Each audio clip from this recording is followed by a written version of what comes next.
When you see MF, you know that you better pay attention to what's coming next, because that is what I mean when I say MF 100. It's about 100% intensity of being who you are. Breaking rules is how we grow. No limits. All right. Mechelle, I'm so excited to have you on Building Iconic today. I think that it's been amazing getting to know you over the years that I've met you. And long ago, I think we met Airbnb experiences, no less. And during COVID, it's been a couple years writing. And over the time I've gotten to know you, I've honestly astonished at your achievements and your accomplishments. And getting to know you as a friend as well, just your achievements as a mother and a person. So I'm excited to get to chat with you and for everyone to learn from you today on truly what it means to build something iconic. You already have an amazing career. And I just want to set the stage so that everyone knows that, Mechelle, you've accomplished a huge achievement of being an Olympian with gold medals. And just tell the audience, like, what are your top achievements in your Olympic career? My top achievements in my Olympic career. Oh man.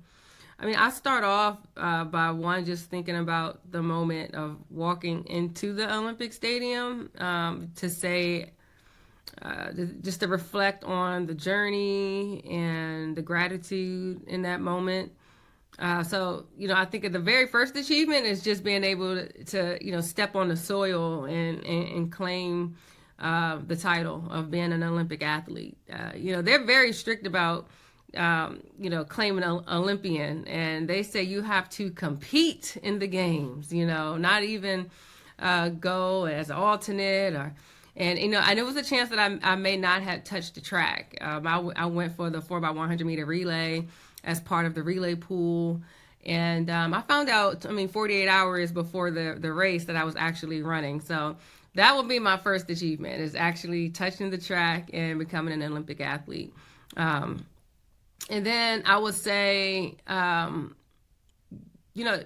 experience with the race, we were gold medal favorites, and we ended up getting disqualified because we dropped the baton.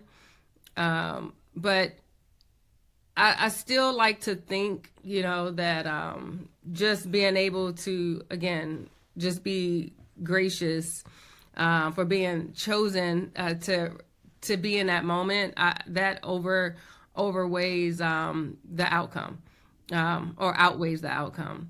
And so I would go until next as being a coach, because in that moment I didn't walk away with the gold medal. But let's go to the future, and if I was to foreshadow and really see that God put me in a place where I can experience a victory in that same event, but just as the coach, coming off of Paris in 2024, it was like I was back in that moment as an athlete. It was raining really heavy as I was warming up in 2008. And the same, in 2024, the skies were open. It was raining, and it was time for us to compete. And I was in that same setting, but the outcome was different this time. And when they crossed the finish line, although that last pass was where we dropped the baton in Beijing, and so that last pass this time, it wasn't as smooth as we would have loved it to be. But we did it. And we passed it with 1 meter to go. So we took it all the way to the line, but came out on top. So it was a circular moment for me, for sure. So I would say that, achieving a gold medal, as a coach in that same event, was, a full circle, moment that I'm really, grateful for. So how many gold medals do you have as an Olympian? Well, let's see. My first games that I coached was in Tokyo. We had no fans, and I was actually the assistant coach at the time, but the head coach ended up not traveling like 2 weeks before the games.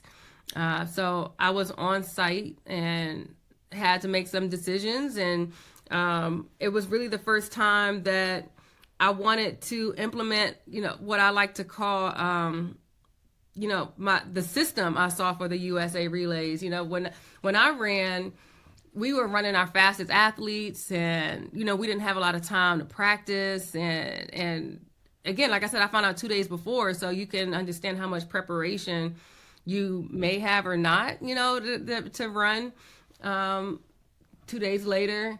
So I wanted to, have a belief that my philosophy is I'm going to put the four best women on the track.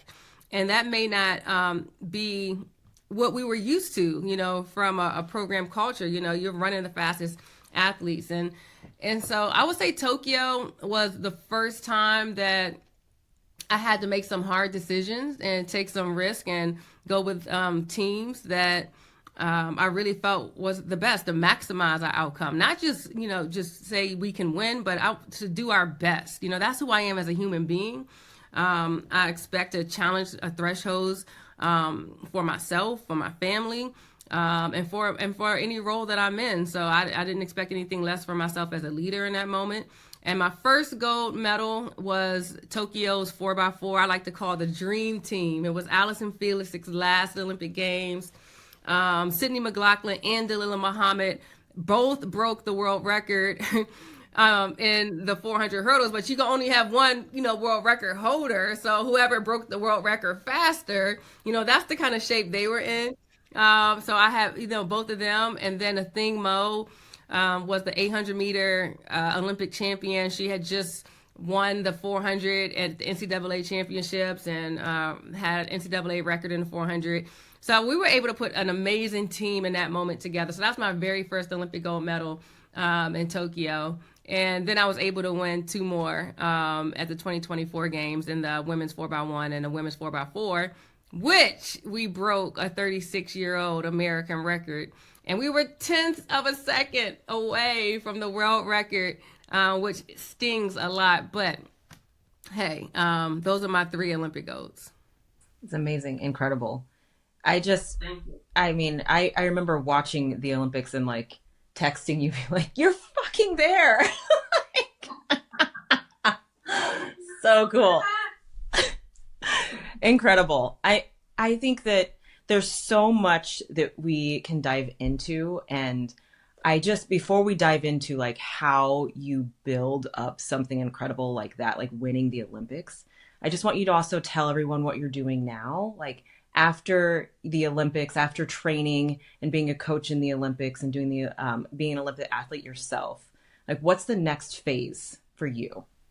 Oh man. I was at my son's football game last night thinking about, I'm older now, I'm 45, and I was, just sitting with my 45-year-old self and at my son's football game, and I was like, you know what, I like where I am. I was traveling, a lot. I was the relays coach for almost a decade, 9 years. My first time coaching the national team was 2015, and I was pregnant, with my second, Harley, on my first time I coached the national team.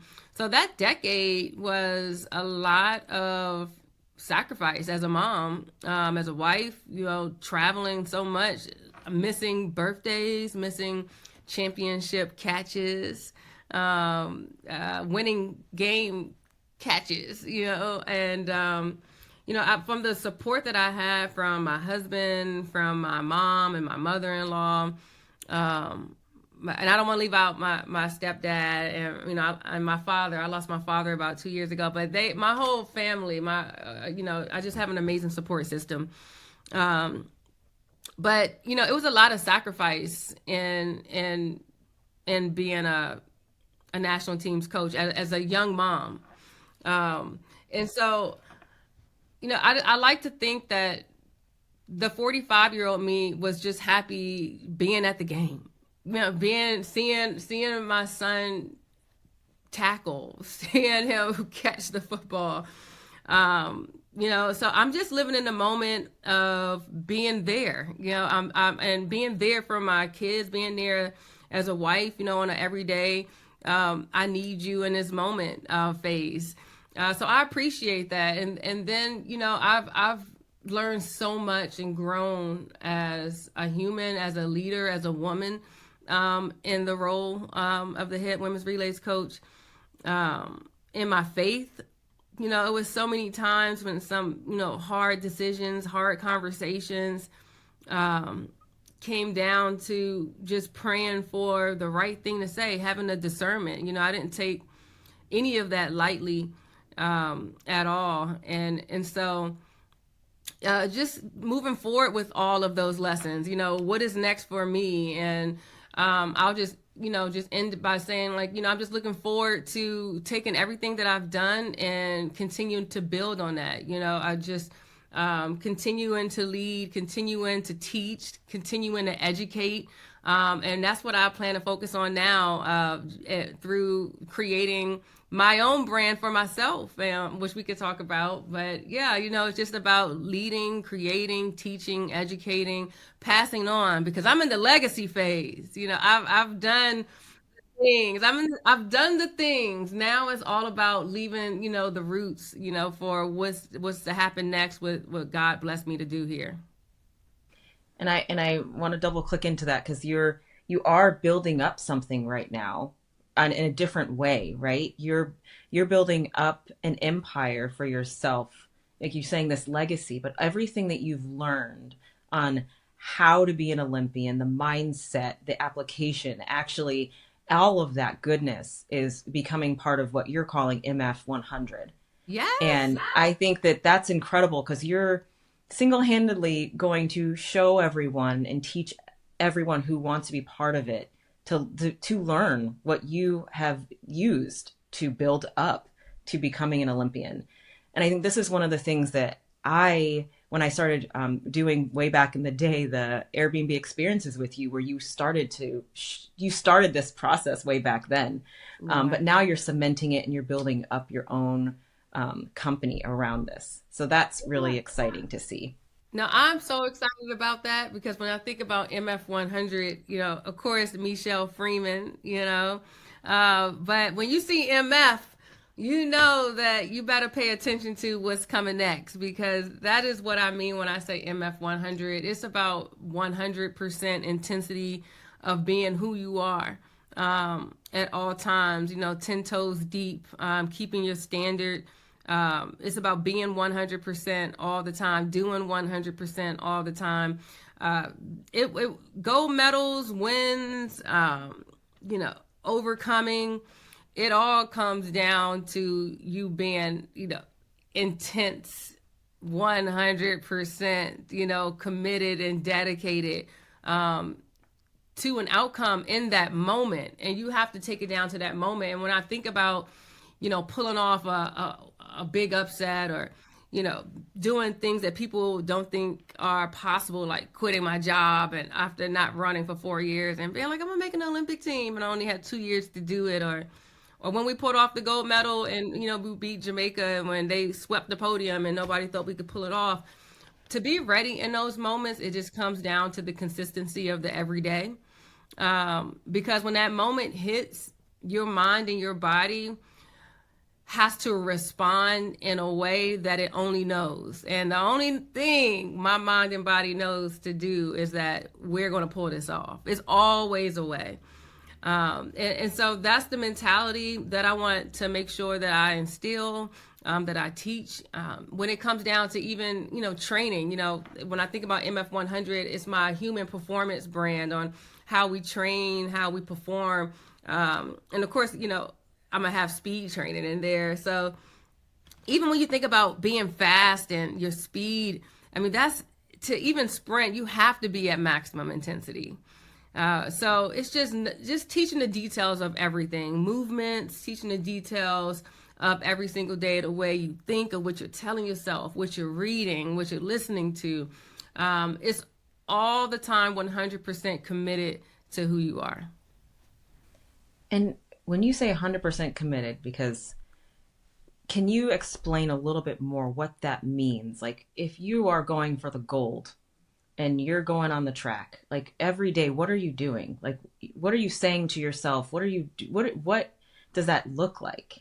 Oh yeah, I mean, winning a gold medal doesn't happen by accident. And I say at that point, it's a matter of execution of what goes on every single day. So if you're thinking about, let's take it to a practice level.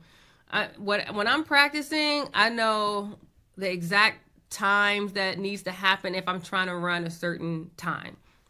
So if the girls are out here and they're averaging 10 sevens, 10 throughout the whole season, you got to be ready to run 10-7.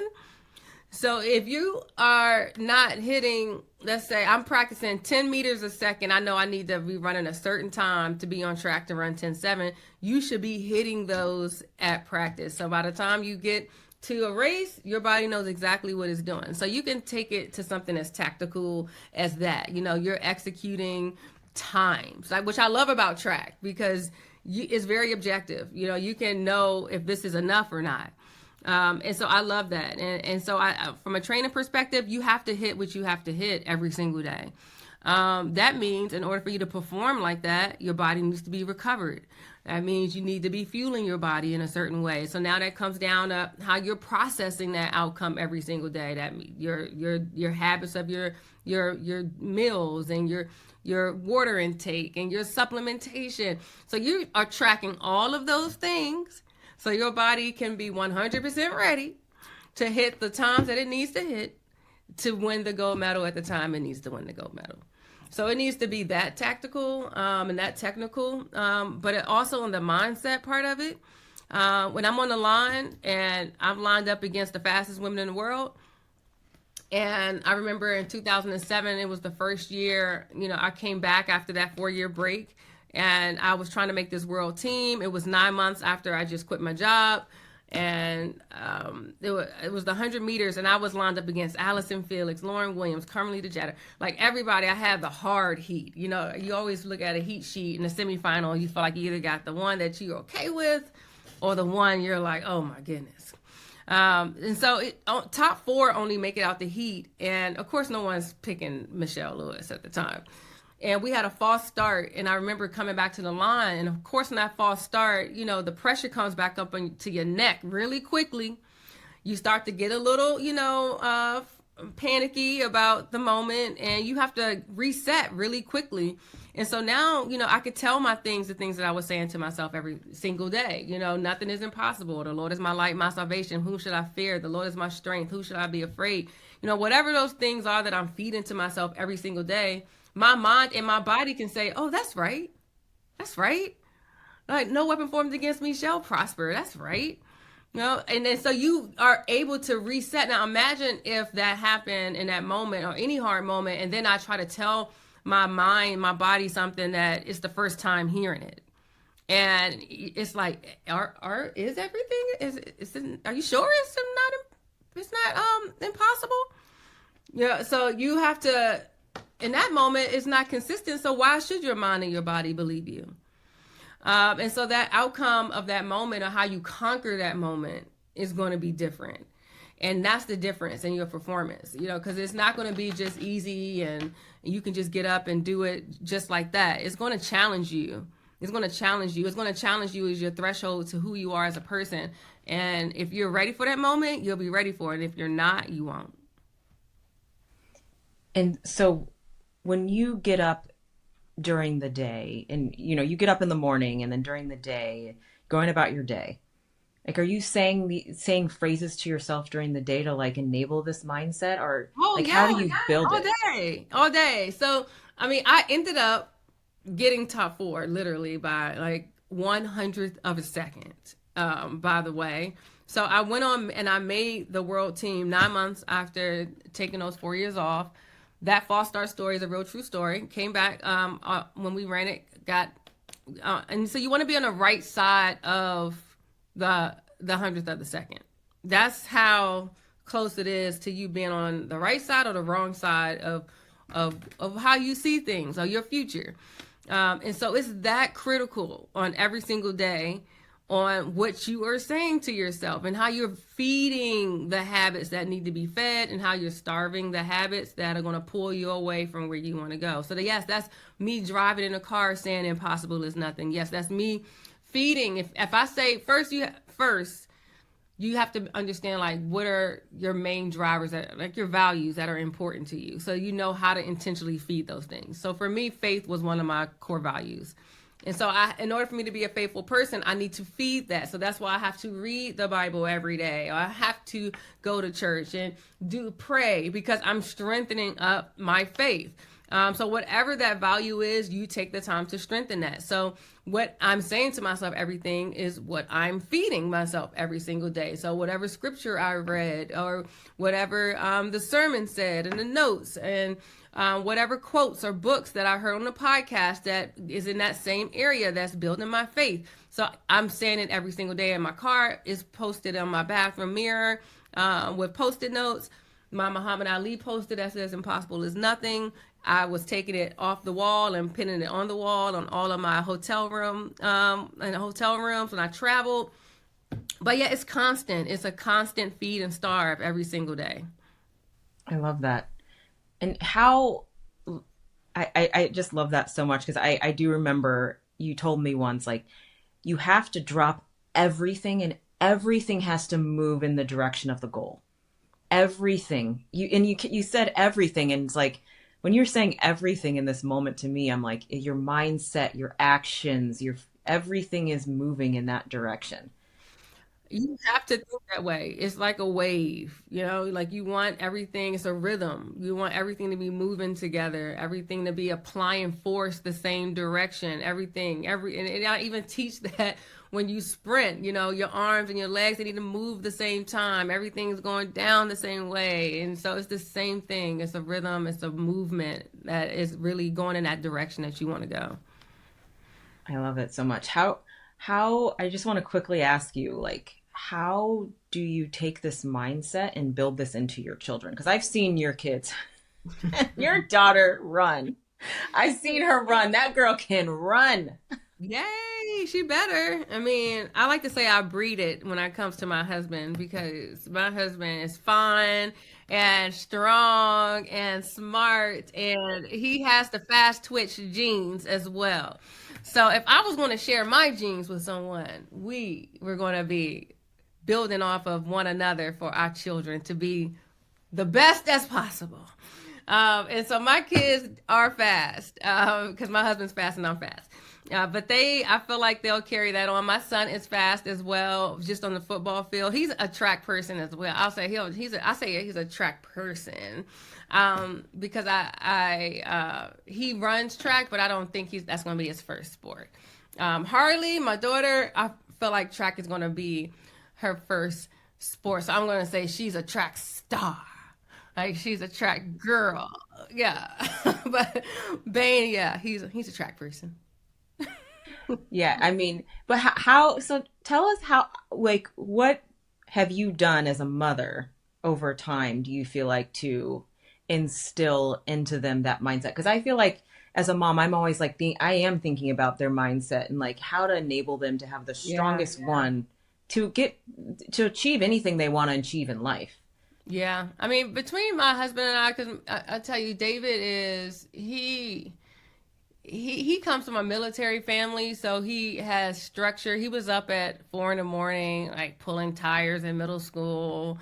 And so he brings a structure and a mindset naturally because of the way he was raised. So that's not just coming from me, but it's definitely the discipline is coming from my husband's side as well.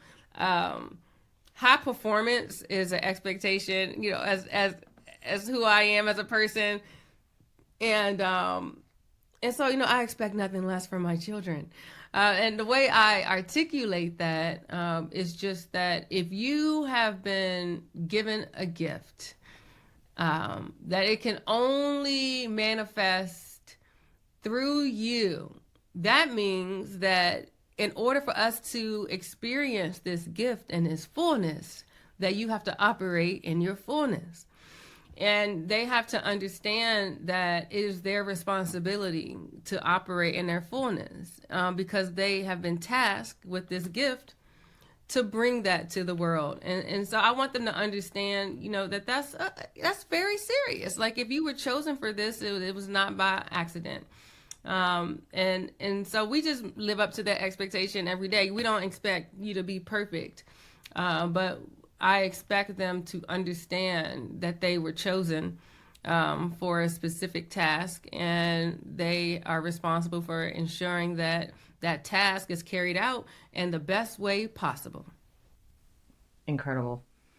I mean, can you come parent my children?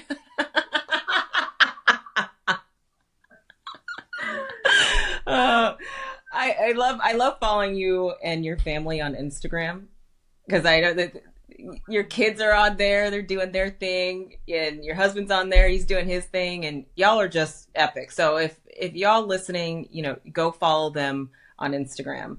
But I mean, I want to like take what you've talked to us about, this mindset and winning and 100%, and how do you apply that now to what you're doing with MF100? Like, what are things that you're doing now that you've taken and bottled up in like a systems or beliefs or values and strategies that you're now applying to building up your own business? Yeah, I mean, well, first I'm actually finishing my book. Like, I started writing it a long time ago. And, at the premise of like who I am and what I want people to really understand, like the philosophy of what I was just saying, just showing up 100%, and your assignment, through your gifts, through your talents. And so when I think about the book and just using like my experiences of, pulling off the gold medals or pulling off becoming an Olympic athlete, and that whole journey of, really quitting a job, I was working on Madison Avenue, at one of the top ad agencies in the world. And it was nothing wrong, and so you're in that space, when I talk about the book and when I talk about MF100, you're in that space of being okay with where you are right now. And now going into that space of the threshold of who you are right now. And so when I think about MF100 and like I said, when I'm writing these stories for people, it's really about rising to the occasion, and pulling out everything you can. I mean, stretching, challenging, who you are, as a person, and then just standing in that, and no matter if that is going to put you on the inside of things sometimes or on the outside of things sometimes, and that's where I found myself. I was coaching for 9 years as the relays coach. I was winning, breaking records, and just like that, I was on the outside. But you had to look back and say, what mattered the most, and what was I able to achieve? And so that's what I'm teaching in through MF100. And the book will talk about that. My programs, just coaching coaches on just how to stand in that standard, how to lead from that standard. I learned so much from a technical standpoint. So I want to make sure the next generation of coaches understand the technical aspects of speed and relays. But I also just want to influence, the next generation of athletes and the way they approach, what's in front of them, the way they commit to the goals that they say they want to achieve. But yeah, just a lot of coaching. I look at it as my coaching brand, where I can help coaches lead. I can help athletes train and challenge themselves. But just, speaking, I love speaking.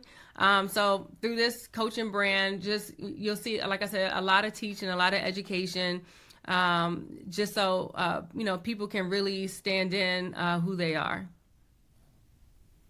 And as you're building up MF100, are there still those phrases in your mind that you're saying to yourself, like, and are they different now from when you were becoming an Olympian? Yeah. I mean, Some stay the same, but of course, like I said, the 45-year-old me, has, different things to say to myself every single day. I something that I say lately is keep moving, because I can get exhausted sometimes. Being the wife, the parent, the business owner, the founder, the pet owner, the cook, the maid, and sometimes, I think, like, God, like, when is, because I'm always, my mom likes to always say, you always think you're invincible, like you always thought you are invincible. And so now when you get to an age of where I am now, you're like, wait a minute, I may not be as invincible as I once thought I was. And so when you're in that space, sometimes I can feel defeated, and sometimes I can feel overwhelmed. But I tell myself to keep moving, especially, as you're in transition spaces. Like I said, I'm coming out of a role that I was in for a very long time, and focusing on MF 100 and building that up. So in a transition phase, it's a lot of questions and a lot of, risk and moving forward when you don't have, when everything's not certain. And so, yeah, right now I'm in my keep moving phase. As I take a step, the next step comes. As I take the next step comes. And just remembering I was in the same phase when I quit my job, or I was in the same phase when I started coaching the relays. I was in the same phase when I became a new wife, a new mom. And here I am again, starting over or resetting, or starting down another new path. And that will always continue as long as we're alive. So yeah, I'm in my keep moving phase. Just head down and just keep moving. I love that. And what would you tell to others who are building up something in similar phases where, in this, when I speak to founders and the founders that I work with, they are all over index. They have a lot on their plate, and it's like you said, it's part of life, especially if you're a parent and you have responsibilities, you have these things that are, in terms of like moving everything towards the thing, right? Like every day as a parent, as you have responsibilities, it's hard to keep everything going in that direction when other things are pulling at you.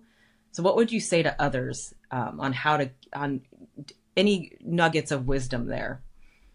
Oh man. I will say, because it's a lot of times that I felt like I don't know everything in front of me. So I'm like, wait, I can't start yet. Or, I just don't know enough, and I'll procrastinate and say, I need more. I need to know more. I'm waiting for one more thing. But I mean, just related to keep moving is, just you have to keep building, like, even if it's, brick by brick. Yeah, no, one brick is building. You want to put one brick down. And so just have that mentality, like have that vision in your face and in your mind, as far as just putting one brick down at a time, even if you think it's not making an impact. But write down the idea, put together the plan, find, I thank God that, Olivia, you stepped in at a time, where it was, I was still healing, so even like as you heal and as you grieve, because you could still be in that type of phase when you're trying to build at the same time. But it was even critical, like you said, going back to the support system that I said I was having as a coach, having, someone like you, Olivia, or having, women supporting you, your family supporting you, and picking you up to help you keep moving at those times where it's hard for you to do that. So just one brick at a time. And if it's sometimes, I could just see it right now, like if it's Olivia picking up the brick for me in that on that day, if it's somebody else in your life that can really pick up the brick for you, just have that space to just one brick at a time. You will get there. Yeah. I think that there's a lot in the support systems that we have and enabling and understanding what support you need, because you can't do it alone. It's hard, and it's hard to do it alone, especially if you're a mom and you have other responsibilities. Even if you're a pet owner, like you said, I mean, I have plants, like all of these things, right? It adds up. It adds up. I can't buy one plant. I can't add a plant to my life. I cannot. I tried it, and the plant will not get watered. So yeah, my plant is dead on my step. I did it again. I went out there and I got a fall mum, and the mum is dried up on my porch right now. So no plants for me. I think that on those days where you're most overwhelmed and just like what you're saying is just keep moving. Yeah. Like you just have to keep moving. Like I love that. Yeah. I used to call it like when my pastor he was saying do it afraid. I know we've heard that at different times, Joyce Myers has a book on it, Do It Afraid. But I heard it first from my pastor. And it was the same thing. Like, it doesn't matter like what you're feeling, it's not about your emotions, about your feelings. It has to get done. And if it's not getting done, you can feel however you want to feel. But it's not getting done. And that's what has to change. And so when he says do it afraid, of course you're going to be scared when you quit your job. Of course you're going to be scared when you line up and only top 4 can make a team and you haven't run at a championships in 5 years. You are going to be afraid in those situations when you are in those moments, but you do it. And that's the key. You do it afraid. You do it tired. You do it unmotivated. You do it however it needs to get done. But you have to keep moving. Yeah. And I think that is so, so true of high achievers and incredible people. They just keep going.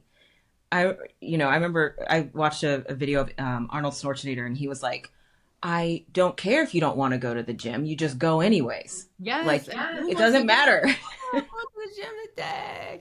No one. Okay. You go because you go because it has to get done if you want the outcome that you want to achieve. So, I mean, same thing. You got to do it sad. You like I said, you grieve. And if we're older, we experience grief so much more.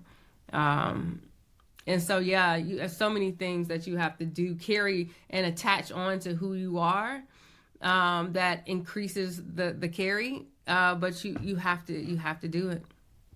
Yeah. On those days that are hardest, what do you say to yourself to keep yourself moving?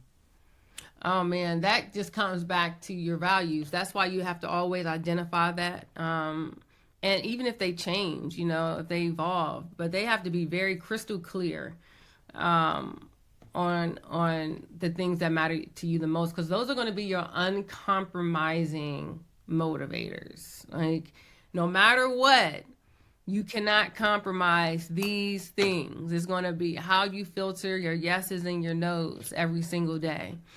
And so for me, again, my values were faith, adventure, and excellence. I always keep those 3. I want to eat the best foods, taste the best drinks, and I want to see the best things, be around the best people.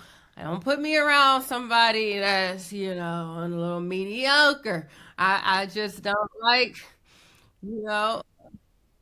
average things. So I want, that's the type of mentality I have. So on a faith, my faith, like, my husband, even he's grown so much through the years, but he keeps me accountable on my values as well. So again, you got to have the closest people in alignment.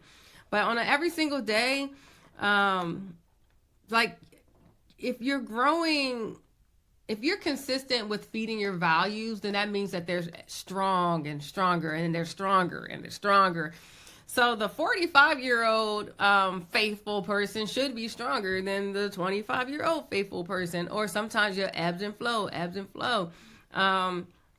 But when I say stronger, I'll say more wise. I'll say more wise. So nowadays it's still the same, faithful things. But I mean, imagine having to say those things after losing your father, losing your job, losing the people you love, and the things that matter the most to you, and still saying, "Oh, the Lord is my light, my salvation. Whom should I fear? The Lord is my strength. Who should I be? No weapon formed against me shall prosper." After losing the job that I thought I did so well over, you have to still say the same things. Now you've gone through some even more challenging things, but can you still say, "I'm faithful"? Yeah, those are the things. So same things. The challenge is, meeting yourself on the other side of that statement with the pain along with it. Yeah. Does it land the same, or does it take some like transitionary phase? Oh, it's transition um, every phase, for sure. I mean, I'm not going to say it's not days that you're like, "Oh, it doesn't make any sense." It doesn't make, but that could be true. That doesn't change. It doesn't make any sense. It doesn't make any sense. Okay, we are here. We are here today. Yeah, and so that's the thing, so yeah, it's gonna, some days you're gonna be upset about it, and it's okay. Like, it's okay. But who you are to the core, because you're consistent with that, you'll process. Like, I still respect the process of being a human being, because I'm human. I'm hurt. I love, I'm angry. And so I still respect my emotions as a human being, and as a woman, and and respect my human experiences. Um, and then I just have to, keep moving with those things. And again, you can't change it. So you have to apply it to who you are becoming at where you are today. And how do you look at, I'm very curious, like how do you look at an emotion that you're having? Like, let's say you're sad one day, but you still have to do the things you need to do, right? Do you go into the emotion to like let it phase out, or do you experience the emotion and say, "Oh, I'm sad, so I'm going to go into that emotion to like release it"? Or are you like, "I'm going to just bypass the emotion completely. I'm going to keep doing what I need to do"? Or like, how do you think about that? Oh man, no. I mean, it depends, like, where I am on, like, the process. Like, how open is the wound? Yeah, if it's, if you're in that healing process, the first day I'm making 100 calls. I can't believe. I believe, girl, hold on, let me call. Did you hear what happened? Oh, hold on, let me hang up. I know y'all read this, and so you're going to be in it heavy sometimes, where, but it's going to be a time where you got to start, starting to coat those emotions with, hey, okay, it's nothing you could do. You gotta heal. You gotta move on. You gotta keep doing it. You gotta figure out what's next. How do you use this? And so it's a constant pull and tug. You saw that meme with the guy dancing, and he's dancing. He's like, "This way, I'm between my feelings and how I need to act and how I'm going to act." It's a constant, tug of war, internally, till one day where you that's why I say you have to keep feeding it, because one day it's going to get stronger, to where it can coat those emotions. Until then, your emotions are going to take the lead.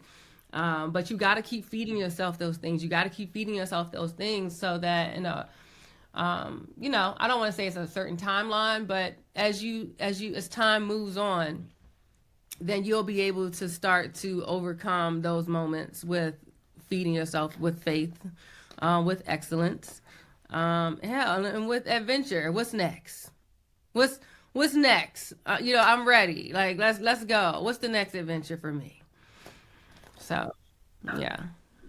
How would you say you would define the values? Like, how did you define your values, and how could others do this as well?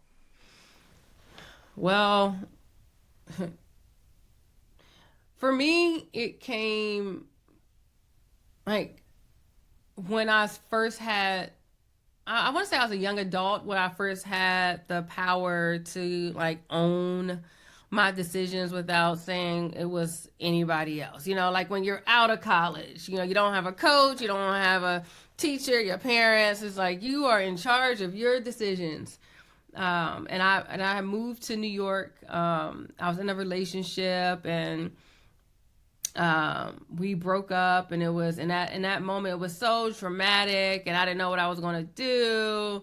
And I was at that stage, that's when I wasn't training, I wasn't running at all. I didn't think I was going to run ever again. And that's when, something had to be removed from my life that was, taking a priority of the path that God had intended for me. And then once that was removed, then I had to focus on like, wait, what's in front of me again? Oh, wait, you are blessed to be one of the fastest women in the world. What do you mean you're not running anymore? Like he had to stop me quickly. And he's like, then he had to let me know who I was. I'm a child of God. You were made in the likeness of me. Like you, your name means favor of God, literally. So you need to operate in that way. So it was at a time in my life where I started to realize who I was, understand my power, take the time in isolation to focus and look at myself and reflect on what I wanted. And so that's when I really sat down and first started to say, okay, what are my values? What matters to me? What, who am I as I move forward? And that's when I was like, I'm faithful. I'm excellent because I like the best things, and I'm adventurous. Like I always would take a risk and travel and try new things. And so I just wrote those 3 things down and was going to hold myself accountable to those things. Now, when you do that, it also makes you hold accountable your experiences, the people around you, and like, let's take faith, for example. I'm reading the Bible. And it's like, God is like, I could do all things. And I'm like, well. Okay. I'm going to be faithful. I'm going to do my part, Lord. Well, as long as, you said your part was I could do all things. So the way I would look at it is like, if I do all of my part as a human being, all the natural things possible to be faithful, then that will activate God's supernatural power to say, I can do all things. I could do all things. And so I wasn't going to get to that supernatural power until I maximized my natural ability as a human, faithful servant. And so that's what made me operate that way, and then I would start to see it. Like the doors would open, the next step would come, the people I needed, the places I needed to go, the 100th of a second on the right side of things would happen. And not, it's not just that one thing, but that's just an example in the way that I would feed that value and it would come to life. Amazing. Thank you for sharing that. I think so many nuggets of wisdom. And right now I'm going to change slightly, but I want to dive into your thoughts on building teams, because you mentioned that you had to put the right people to win those medals. Yeah. And what does that process for you look like? And how do you know who to put in those spaces to win? Man, well, it started with, the failure in 2008.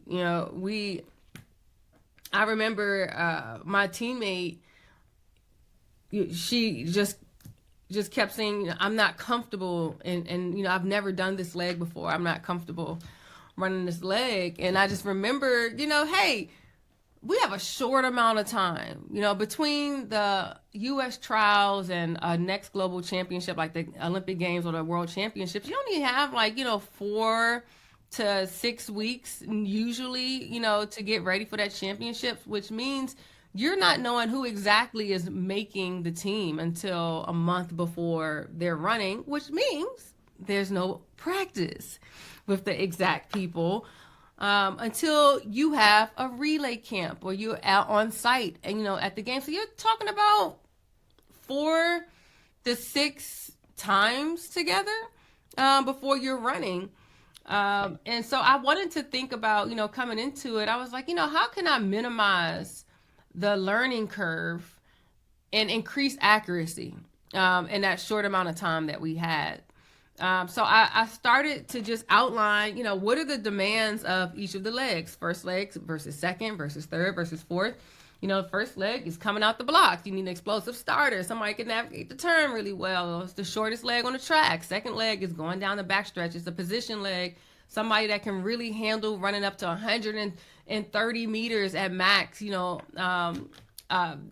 really, really fast, so that's, speed endurance, long time, keeping frequency, really, really fast. Same thing on a turn and so on and so on. And outline that out. So now I can just cast, I'm looking at people all through the year and seeing who's meeting the demands of each of those legs, just through their individual races, through relays they've been running throughout the year, but I'm watching them based on that. And then we used to never measure baton speed. We focused on, hey, who were the fastest 100-meter girls? And that was a part of our selection process. So that was heavily how people were selected. Did you get first, second, third, fourth in 100 meters? And that totally negated the skill aspect of the 4x100 meters, which was where the U.S. was mostly failing, and that was passing the baton. So I started to measure the baton speed, what it looked like in those 30 meters of actually passing the baton, not on the outside of those zones, because that was the easy part for the U.S. We have the fastest people in the world. But how do we get the fastest baton passers? So I started to measure baton speed at relay camp, in addition to watching them and seeing, how they're best meeting the demands of each leg. And I started to select objectively the athletes that were actually executing those demands and those baton speeds the best. And sometimes that means that you're going to have a hard conversation because your first place finisher in 100 or your second place finisher in 100 may not be able to get the baton around the track as fast as possible when you're measuring that at camp, and now you're in a pickle. And I found myself in a pickle a couple of times, and it had to I took some big risk on those, but ultimately it worked out as far as performance. We were winning all of our gold medals. We were undefeated in 2024 in the women's 4x1. We broke the world championship record in the 4x100 meter relay, so the fastest time ever in world championship history. We ran the fastest time in the U.S. Ever on U.S. soil in the 4x100 meters. We won a lot based on this philosophy, but like I said, the other end of that is the hard conversations, and you're leaving some highly respectable athletes off of relays, and so you also have to deal with the repercussions of that as well. And I love how you're saying you measured the baton speed. And how did you think to do that? Because it's so important, like even if I'm looking at the parallels between what you're building a team for track versus building a team in a company, right? You're selecting people who are going to help you win. Like ultimately that's what you're doing. So yes. When you look at that, you're measuring the baton speed, like how did that come about, and why was that kind of the enabler for you to know, it was like, that's how we're going to win? the world was catching up. I mean, you got sprinters from, Italy won the 4x1 and the Tokyo Olympic Games men's 4x1. Canada had been winning on the men's side on the 4x1s at the last previous world championships. You know, Japan has medaled at the Olympic Games in Rio in 2016. You are having other countries who have fast athletes. And so the U.S., we have to figure out, how we keep that advantage. We can't just throw our four fastest together and think that we can get away with that if we can't pass the baton.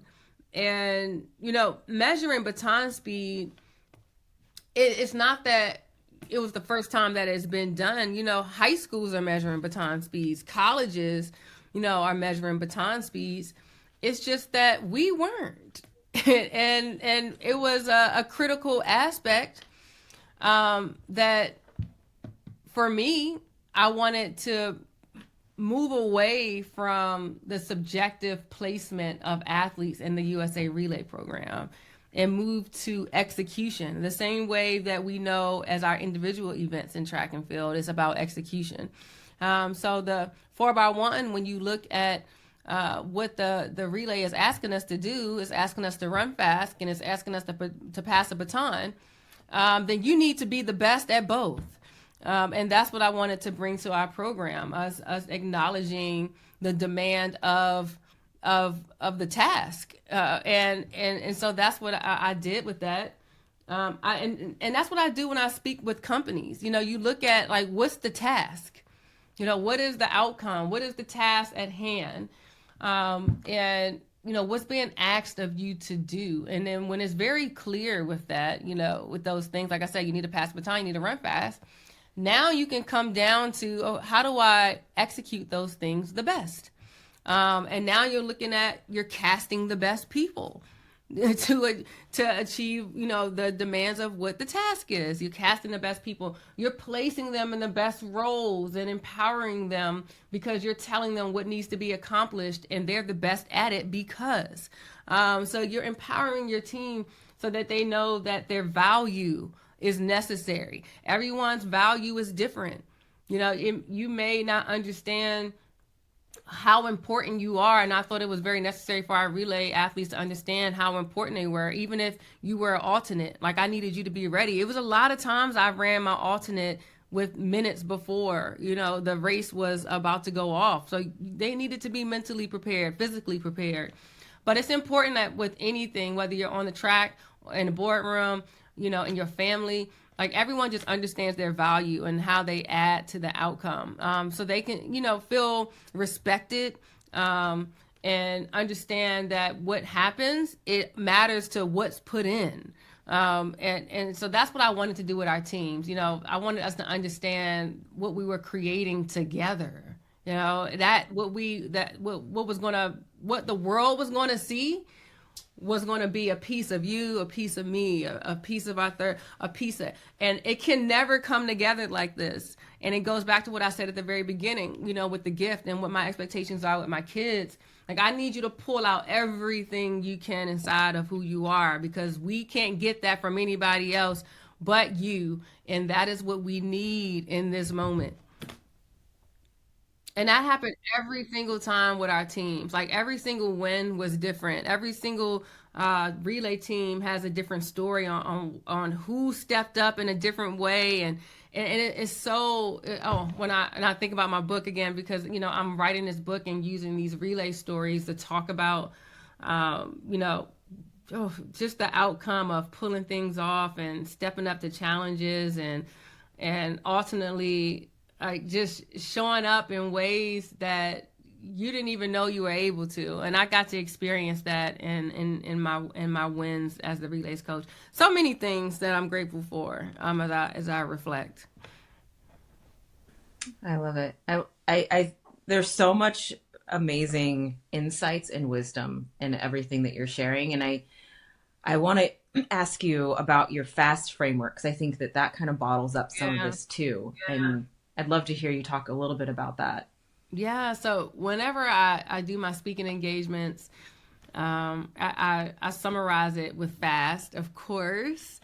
But it talks about the journey, the focus part. When I talked about, hey, what's my vision? Like, what are my values? And just really focusing on being very clear about where you want to go and who you are. Because that's first, you have to focus on that so you can, like I said, filter your yeses and your nos every single day. You got to know which way to go every single day, every single choice, because all of that matters every single time. So we talk a lot about focus on that, and that's when we go through what's the task, what are the goals, name of the values. We talk about, focusing on, you're so focused in on that. Now that's when you keep moving. That's when you're able to do it, do it afraid and do it sad and do it, in those times that you don't want to, because you're very clear on who you are and where you want to go. So now when you're focused, you can start to take the action. That's the A. A is action. Now action, I'm doing it. I've moved to North Carolina after quitting my job. I'm training every single day. I'm taking whatever vitamins I need to take. I'm eating what I need to drink.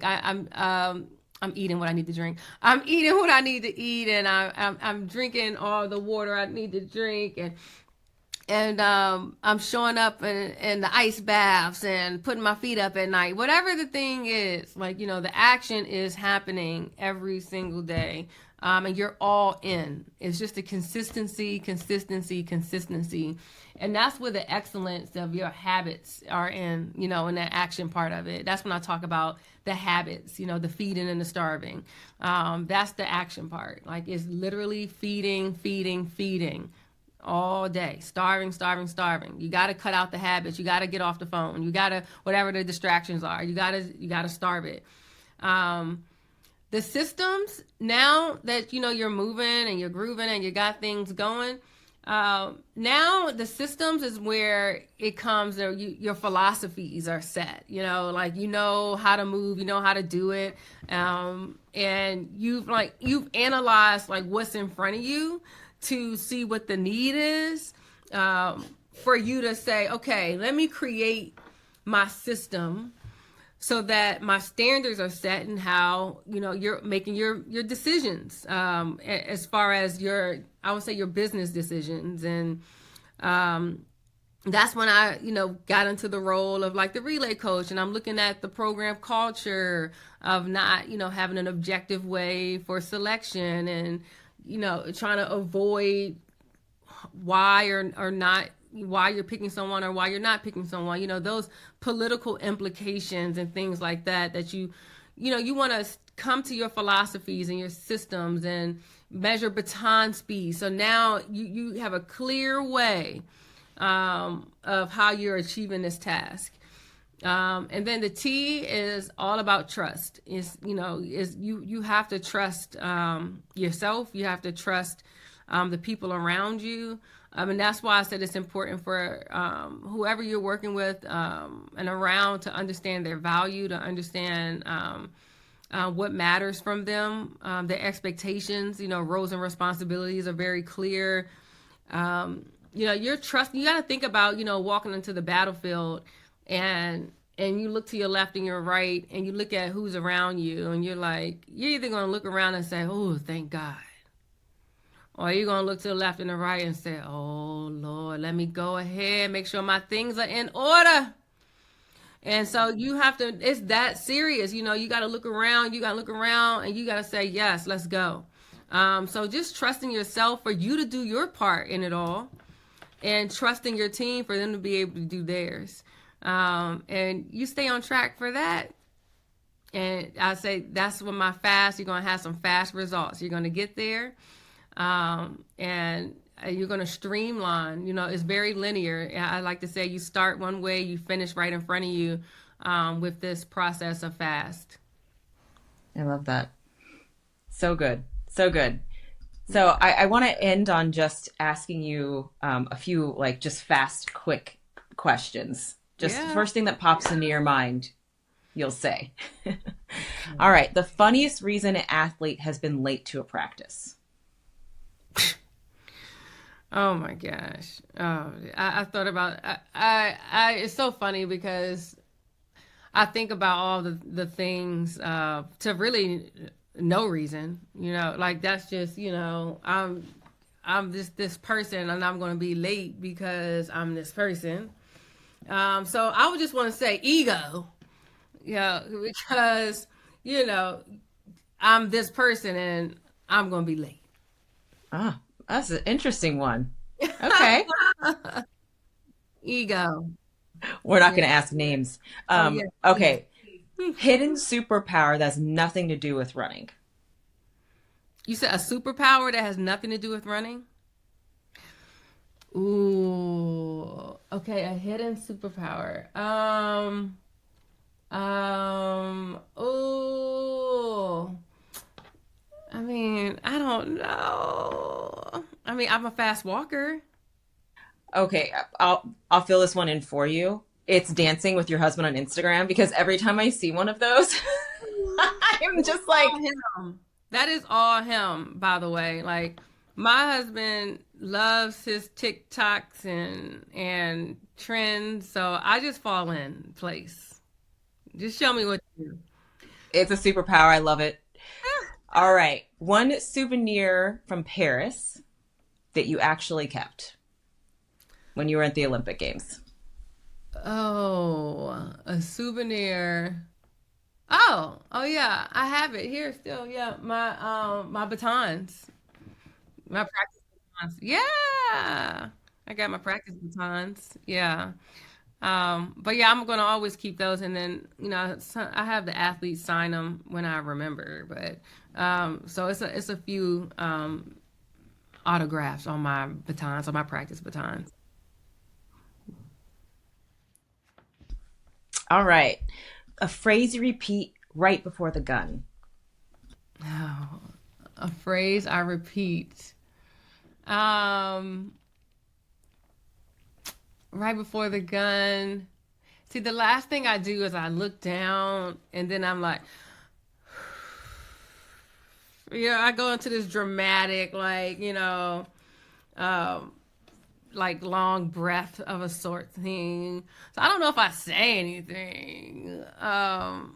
But I mean, let's go. I don't have anything in particular. My last thing is like, the release of the breath. Hmm, I like that. Just a deep breath.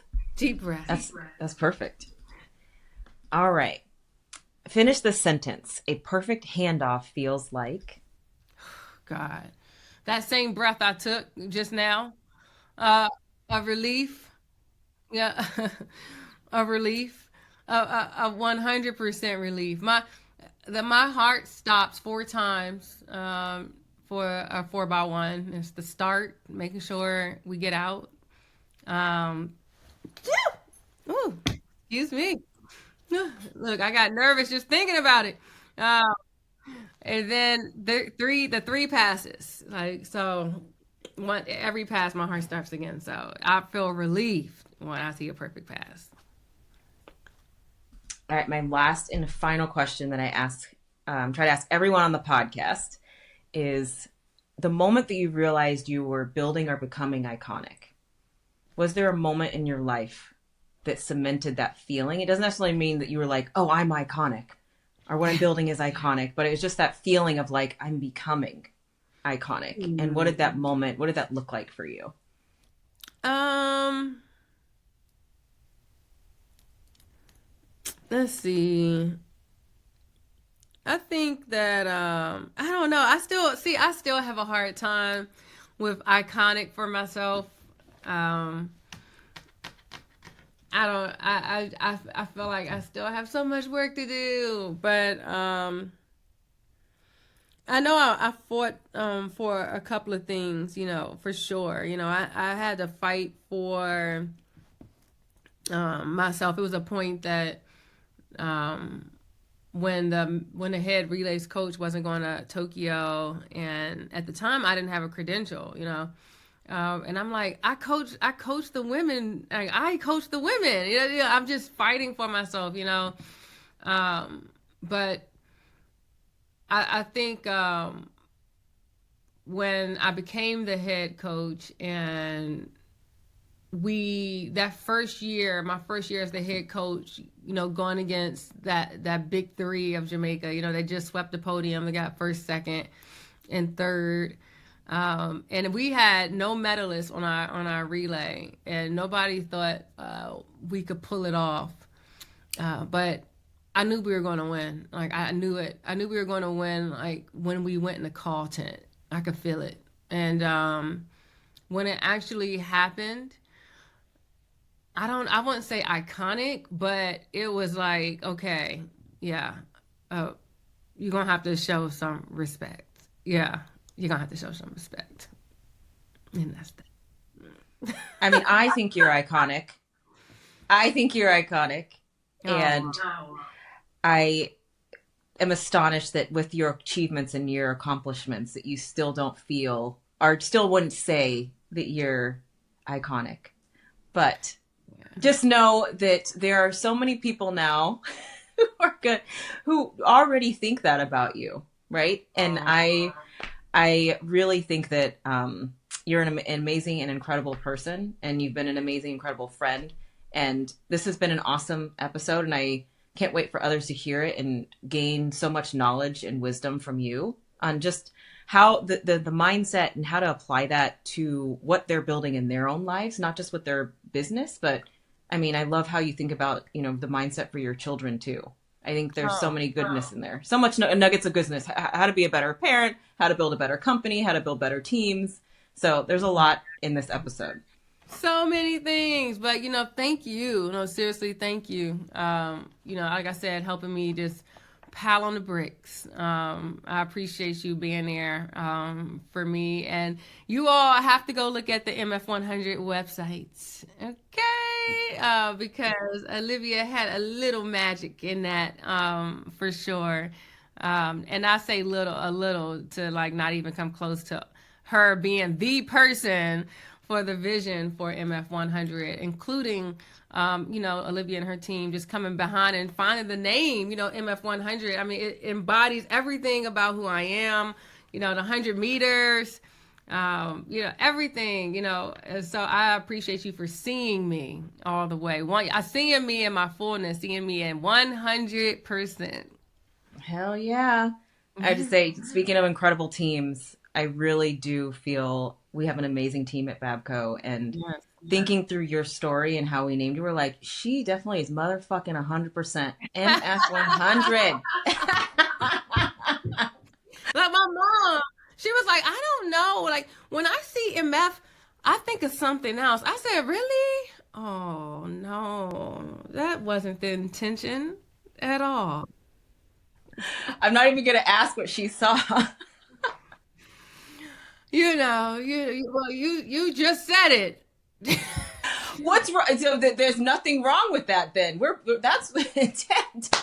My mom, that older generation, they're polite, and so. I mean, Babco we're badass bitches, so I'm just put that in our name. So we had to name you one too.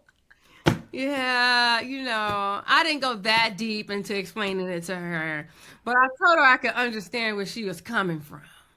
Yes, I can understand. I probably should. My dad probably doesn't love the name Babco. It's Mechelle Freeman, totally. It's Mechelle Freeman, which also happens to be a motherfucking badass. What a coincidence. Okay. Well, thank you so much, Mechelle, for being on Building Iconic. And again, I can't wait for others to hear this episode. And we're going to talk more soon, and we'll see you next time. Thanks for having me.